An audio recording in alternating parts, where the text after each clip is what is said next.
পুলিশের প্রশিক্ষণের পাশাপাশি নিরাপত্তার দায়িত্বে থাকবে ট্রেনি পুলিশও, মানে এরকম একটা বিষয় সামনে আসছে। তার কারণ হচ্ছে প্রশিক্ষণে থাকা পুলিশ কর্মীদের ব্যবহারের কথা নিজেই বলেছেন মমতা বন্দ্যোপাধ্যায়। তাহলে আবারও তো অঘটন ঘটতে পারে। মানে প্রশিক্ষণও চলবে, সঙ্গে পুলিশও চলছে, মানে চাকরিও চলবে। ট্রেনিং এবং ডিউটি একসঙ্গে চলবে। দেখুন, এটা সম্পূর্ণ বেআইনি কাজ এবং পুলিশের যে নিজস্ব হ্যান্ডবুক আছে, ট্রেনিংয়ের যে রুলস আছে, সেটাকে ভায়োলেশন করা হচ্ছে। আপনাদের মনে আছে আরজিকর ইনসিডেন্টের পরে 14ই আগস্ট যে রাত্রিবেলা পুলিশের আপনার নিষ্ক্রিয়তার জন্য যে ঘটনা ঘটেছিল, তারপরে আপনার একটি মহিলা পুলিশের ছবি কলকাতা পুলিশ এবং রাজ্য পুলিশের হ্যান্ডেল থেকে দেওয়া হয়েছিল। সেই মহিলা পুলিশ তার ট্রেনিং সমাপ্ত না হওয়ার পরেও তাকে কিন্তু ওই দিন মিডনাইটে 14 আগস্ট আপনার ডিউটিতে আরজি করে পাঠানো হয়েছে। আমি তো ছবি দিয়ে প্রমাণ করেছি, তার উত্তর কলকাতা পুলিশ রাজ্য পুলিশ দিতে পারেনি এবং ওই মাননীয়া মহিলা পুলিশের হাতে একটি জখম হয়েছিল। জখমটা তৃণমূলের গুন্ডারাই করেছিল, যারা আরজিকর এমার্জেন্সি ভাঙতে এসেছিল, সেমিনার রুমকে ভাঙতে এসেছিল, তারাই মেরেছিল, কোনো জুনিয়র ডাক্তাররা বা অন্য কেউ করেনি। সেদিনই আমি এটা সামনে এনেছিলাম, তাতে সেটা তো প্রমাণ হয়ে গিয়েছিল। এবারে তার বৈধতাটা সরকার করে দিল যে ট্রেনিংও করবে, ডিউটিও করবে। এবং হসপিটালে সিভিক ভলেন্টিয়ার্স যে নিয়োগের এজেন্সির মাধ্যমে বিষয়টা, সেটা তো আমার নতুন করে অভিযোগ করার কিছু দরকার নেই। আপনি সুপ্রিম কোর্টে অনারেবল চিফ জাস্টিসের লাইভ ভিউ দেখেছেন লাস্ট হিয়ারিং এর দিন। সেখানে কথা উঠেছে, এই সঞ্জয় রায়ও তো সিভিক ভলেন্টিয়ার, সেখানে কথা উঠেছে এবং মাননীয় কপিল সিব্বাল, যিনি রাজ্য সরকারের লয়ার, তাকে বলতে হয়েছে রাত্রি সাথী স্কিমকে আমরা প্রত্যাহার করে নিচ্ছি। এবং এই প্রতিবাদটা তো আগে আমি অ্যাসেম্বলিতে করেছিলাম, যেদিনকে ফাঁসির বিধান দিয়ে আইন আনা হলো। সেদিন মাননীয় মুখ্যমন্ত্রীকে তার বক্তব্যের সময় তিনি যখন বলছিলেন যে মহিলাদের রাত্রে কম ডিউটির জন্য রাত্রি সাথী আনা হয়েছে, প্রতিবাদটা তো আমাদের বেঞ্চ থেকেই উঠেছিল। আমরাই বলেছিলাম যে সমানাধিকার রাত্রি, সেটা পরে প্রত্যাহার হয়েছে। এক্ষেত্রে 15 তারিখে আমার 15 বা 16 এক্স হ্যান্ডেল দেখে নেবেন, ট্রেনিংয়ে থাকা মহিলা পুলিশকে ব্যবহার করেছে পশ্চিমবঙ্গ পুলিশ। তার বৈধতাটা সরকারি নোটিফিকেশন করে আনার ব্যবস্থা করা হয়েছে যে ট্রেনিরা ডিউটিও করবে, ট্রেনিংও করবে। আমি ট্রেনিদের বলবো, তাদেরও ঐক্যবদ্ধ হয়ে প্রতিবাদ করার অধিকার রয়েছে, প্রতিবাদ করা এবং এটা রিফিউজ করা। আর মুখ্যমন্ত্রী বলছেন যে বর্ধমান থেকে তিনি ফেরার সময় দেখেছেন রাস্তার দুপাশে শুধু শিল্পই শিল্প, টোটালটাই শিল্প হয়ে গেছে, কোনো জমি ফাঁকা নেই। না, এটা মুখ্যমন্ত্রী শুধু নয়, মুখ্যমন্ত্রীর যারা অনুগামী তারা অনেক আগেই বলেছেন।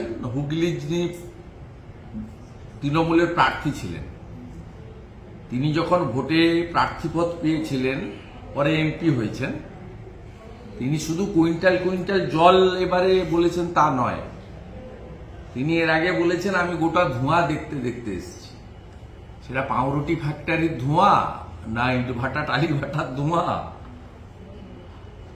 না চা দোকানের ধোঁয়া, না টায়ারের রিসোল্ডিং এর ধোঁয়া, সেটা আমি জানি না। বলেছেন, অতএব ওনার সাংসদ বলেছেন যখন, তখন মাননীয় মুখ্যমন্ত্রীকেও সেটা স্বীকৃতি দিতে হবে, তাই তিনি বলছেন। মিথ্যার উপরে দাঁড়িয়ে আছে। পশ্চিমবঙ্গ সর্বদিক থেকে শেষ হয়ে গেছে। মুসলিম ভোট আর পুলিশ, এই দুটো করে এই রাজ্যতে ক্ষমতায় আছে। সাধারণ মানুষের সমর্থন নেই, ভোট হয় না, মানুষ ভোট দিতে পারে না। গণতান্ত্রিক অধিকার নেই। আর মুখ্যমন্ত্রী যে কত মিথ্যা কথা বলেন তার উদাহরণ প্রত্যেক দিনই দেওয়া যায়, কিন্তু সবচেয়ে যে বড় বিষয়টা জনগণ ধরে ফেলেছে, বাংলার মা বোনেরা বিশেষ করে ধরে ফেলেছেন, সেটা হলো 14ই আগস্ট মুখ্যমন্ত্রী বলেছিলেন যে 10 লক্ষ টাকা তো দেওয়া যেতেই পারে। পরবর্তীকালে যখন তিনি বললেন যে আমি টাকার কথা উল্লেখ করিনি, সেদিনই বাংলার মানুষ প্রতিক্রিয়া দিয়েছে সোশ্যাল মিডিয়াতে, ইউটিউবে, মেনস্ট্রিম মিডিয়াতে এবং জনে জনে, যে এত বড় মুখ্যমন্ত্রী, মিথ্যাবাদী মুখ্যমন্ত্রী, জনপ্রতিনিধি স্বাধীনতার পরে আমাদের দেশে আর আসেনি। একটা ব্যাপার তারা বলেছেন যে তারা পুজোর দিনগুলোতে এবং এখনো তারা প্রতিদিন 5টা থেকে 7টা তারা অভয়া স্মৃতিতে তারা সেক্ষেত্রে সেখানে জমায়েত করবেন। উৎসবে তারা যোগ দিচ্ছেন না, যদিও সাধারণ মানুষকে তারা বাধা দিচ্ছেন না যে তারা উৎসবে যোগ দেবেন না বলে, কিন্তু তারা যেটা বলছেন যে তারা নিজেরা কিন্তু দেখুন, উৎসবে আমি যোগ দেবেন আমার না। এই ডাক্তার ভাই বোনদের নিয়ে বেশি কথা বলি না। আমি প্রথম থেকে বলেছি বিজেপিরও মরাল সাপোর্ট আছে, আমারও মরাল সাপোর্ট আছে ওদের প্রতি, এবং ওরা ভালো লড়াই দিয়েছেন, লড়াই করছেন। ওরা কোথায় থামবেন, কোথায় যাবেন, কমপ্লিটলি ওদের নিজস্ব ব্যাপার। এর সঙ্গে কোনো মন্তব্য করা, পরামর্শ দেওয়া উচিত না। আমি রাজ্যের বিরোধী দলনেতা হিসেবে, যে পার্টি বিধানসভায় 2 কোটি 28 লক্ষ ভোট পেয়েছে, লোকসভায় 2 কোটি 33 লক্ষ ভোট পেয়েছে, একটা বিগ ব্লক, মানুষ ভোট দিয়েছে। আমি এলওপি হিসেবে একটা পরামর্শ ওদের দিয়েছিলাম। যখন রাজ্য সরকার ওদের চিঠি দিয়ে ডাকলো, আমি তখন বলেছিলাম যে আপনারা এই আন্দোলনকে অরাজনৈতিক রেখেছেন, রাজনৈতিক নেতা নেত্রী জনপ্রতিনিধিদের ভিড়তে দেননি, পতাকা ব্যবহার করতে দেননি, রাজনৈতিক স্লোগান দিতে দেননি। আমাদের এতে কোনো আপত্তি নেই, সমর্থন আছে। আপনারা রাজনৈতিক লোকের সঙ্গে বসবেন না, আপনারা আধিকারিকদের সঙ্গে বসুন। আমি সেদিন পরামর্শ দিয়েছিলাম এয়ারপোর্টের গেটে দাঁড়িয়ে, মুখ্য সচিবের সঙ্গে বসুন, সাংবিধানিক প্রধান রাজ্যপালের মধ্যস্থতায় বসুন। আপনি আপনাদের যেহেতু অরাজনৈতিক আন্দোলন, রাজনৈতিক ব্যক্তিত্ব মুখ্যমন্ত্রী হতে পারে প্রশাসনিক কর্তৃক, after all she is political figure, public representative, এবং একটা পার্টিকে তিনি বিলংস করেন বা লিডারশিপ দেন, সেটা ওরা শোনেনি। ন্যাচারালি আমি আর নতুন করে আমার ভাই বোনদের পরামর্শ দিতে চাই না। শুধু একটা খবর পেয়ে খুব কষ্ট লাগলো, ওরা একটা কনভেনশন করার জন্য ধনধান্য বুক করেছিল, ফিরাদ হাকিমের কাছে কনসেশন চেয়েছিল রেটে। প্রথমে কর্পোরেশন পারমিশন দেওয়ার পরেও পরে আমার মনে হয়েছে মুখ্যমন্ত্রীর নির্দেশে ওই পারমিশন প্রত্যাহার করা হয়েছে, বাতিল করা হয়েছে। তাদের ওদের কি চোখে মুখ্যমন্ত্রী দেখেন বা তৃণমূল দেখে, এইটা থেকে প্রমাণ হয়ে গেল এই ঘটনা থেকে। এটা আমি শুনেছি এবং এটা আমার খারাপ লেগেছে। আজকে কলকাতা হাইকোর্টের রাজ্য সরকার জানিয়েছে যে এটা 2023 সাল থেকেই হচ্ছে, 6 মাস অন্তর এটা নতুন করে রিনিউয়াল করা হয়, আর এইটা শুধু কেসি দাস থেকে ভিক্টোরিয়া পর্যন্ত বলবৎ আছে। রাজ্য সরকার অসংখ্য মিথ্যে কথা বলে কোর্টে, কোর্ট সেটা জানে। ভারতীয় জনতা পার্টিকে 100-র বেশি কর্মসূচি করতে হয়েছে হাইকোর্টে গিয়ে, তার মধ্যে আমাকেই নিতে হয়েছে 76টা, 76। আমার রামনগরে একটা রবিবার দিন কর্মসূচি রয়েছে, ওখানে একটা ধর্ষণ হয়েছে, তার সঙ্গে তৃণমূল ছাত্র পরিষদের 7 জন যুক্ত, 2 জন জেলে গেছে। সেই কর্মসূচিও এখন অব্দি পারমিশন দেয়নি। ন্যাচারালি রাজ্য সরকার এই ধরনের ভালো ভালো কথাগুলো কোর্টে এগুলো বলছে, আর আপনারা বলছেন, এর সঙ্গে বাস্তবের কোনো মিল নেই। রাজ্য সরকার বিরোধীদের কণ্ঠরোধ করে এবং রাজ্য সরকার প্রধান বিরোধী দল বিশেষ করে বিজেপিকে কোনো কর্মসূচি করতে দেয় না। শ্যামবাজারে ধর্ণা বলুন, হাজরাতে 200 জন নিয়ে মিটিং বলুন, আর ধর্মতলার ধর্ণা বলুন, সব জায়গায় কোর্ট থেকে অনুমোদন নিয়ে আমাদেরকে পারমিশন নিয়ে করতে হয়। এমনকি সন্দেশখালিতে বিরোধী দলনেতাকে ঢুকতে গেলে 3 বার হাইকোর্টে যেতে হয় এবং হাইকোর্টের ডিভিশন বেঞ্চের অর্ডার আসা পর্যন্ত ওনাকে দাঁড় করিয়ে রাখা হয়। আমাদের মাটিতে রাস্তায় বসে থাকতে হয়। অথচ ওনাদের দলের মন্ত্রী বিধায়কদের জোড়া মন্ত্রী, তখন পার্থভৌমিক মন্ত্রী ছিলেন সুজিত বসু, নারায়ণ গোস্বামী এমএলএ, সুকুমার মাহাতো এমএলএ, তাদের ক্ষেত্রে কোনো পারমিশন লাগে না। এতে পশ্চিমবঙ্গে গণতন্ত্র যে বিপন্ন, আর মমতা ব্যানার্জি তৃণমূল কংগ্রেসের যে একমাত্র টার্গেট বিজেপি, এটা বারে বারে প্রমাণিত হয়েছে।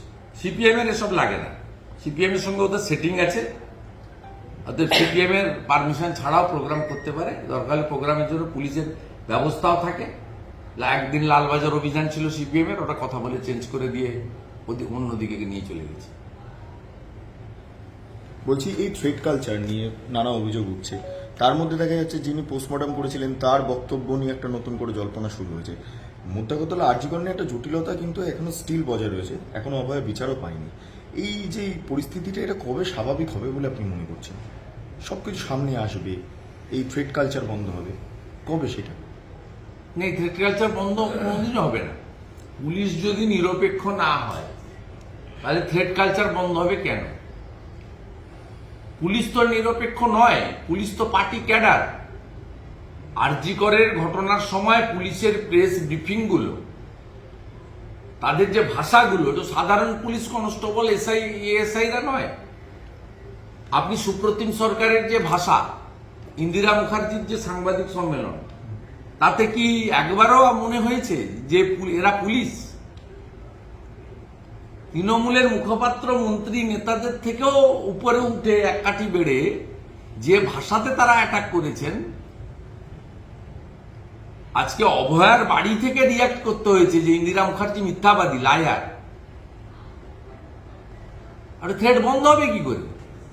থ্রেড বন্ধ করতে হলে পশ্চিমবঙ্গ পুলিশের অন্তত গোটা 10 আইপিএস কে গ্রেপ্তার করতে হবে, অ্যারেস্ট করতে হবে। সেন্ট্রাল ক্যাডার এদেরকে তুলে অন্য রাজ্যে পাঠিয়ে দিতে হবে। আপনি যদি এদের কোমর ভাঙতে না পারেন প্রশাসনিক আইনগতভাবে, তাহলে কোনোদিন এই থ্রেড কালচার বন্ধ হবে না। যারা থ্রেড করছে তারা জানে যে জিডি হবে না, এফআইআর হবে না, অ্যাকশন হবে না। পুলিশ আমাদের সঙ্গে আছে। পুলিশ মানে তৃণমূল, তৃণমূল মানে পুলিশ। ন্যাচারালি থ্রেড কালচার কোনোদিন বন্ধ হওয়ার বিষয় নয়। আমার লেটেস্ট টুইটটা পেয়েছেন নাকি? পেয়েছে 135 নম্বর ওয়ার্ডের কাউন্সিল। একটু দেখিনি ক্যামেরাতে ধরে। শ্রীমতী ছন্দা সরকার 80 টাকা করে স্কোয়ারে চাইছে প্রমো। অন্যরা 150 টাকা করে নেয়, আমাকে 80 টাকা করে দেবেন। তৃণমূল মানে চোর।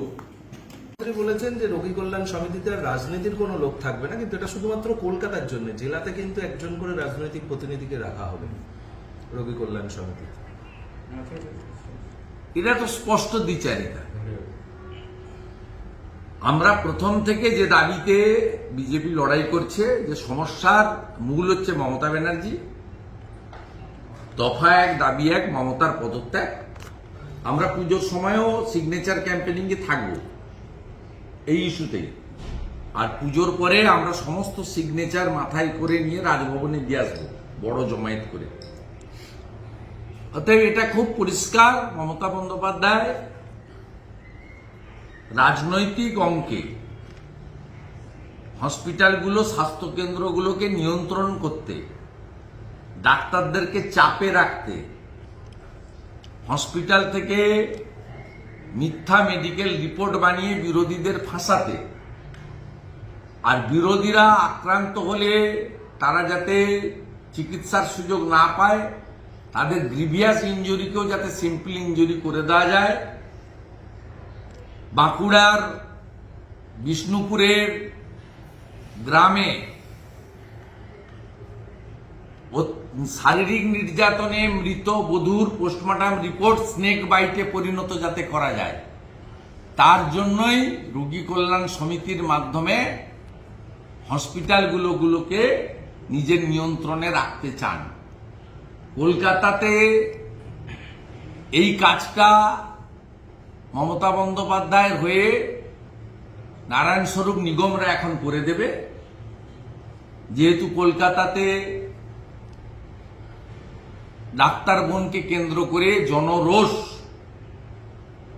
ব্যাপকভাবে হয়েছে, তাই খানিকটা ক্যামোফেজ করার জন্য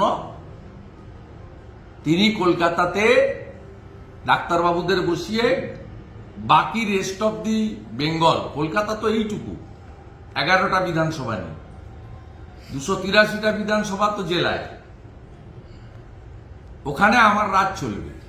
এবং সাথে সাথে হেলথ রিক্রুটমেন্ট বোর্ডে অশিক্ষিত, অর্ধশিক্ষিত, প্রাইমারি স্কুল পাস করেনি এমন তৃণমূল নেতাদেরও বসিয়ে রেখেছেন।